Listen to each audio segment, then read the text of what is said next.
You are looking at Julian's pronunciation guide, where we look at how to pronounce better some of the most mispronounced words in the world, like this other curious word. But how do you say what you're looking for today?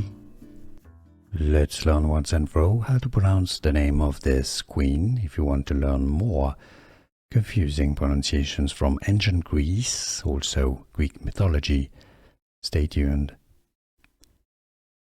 Tomyris. Tomyris. This English pronunciation here now. The Greek pronunciation would be something as Tomyris, Tomyris. Now, in English, it's usually pronounced. It was known in the writings of Herodotus. I think that's how it's pronounced. But stay tuned if you want to learn more. Tomyris. Tomyris. How to pronounce in English? Tomyris. Tomyris. And now you know.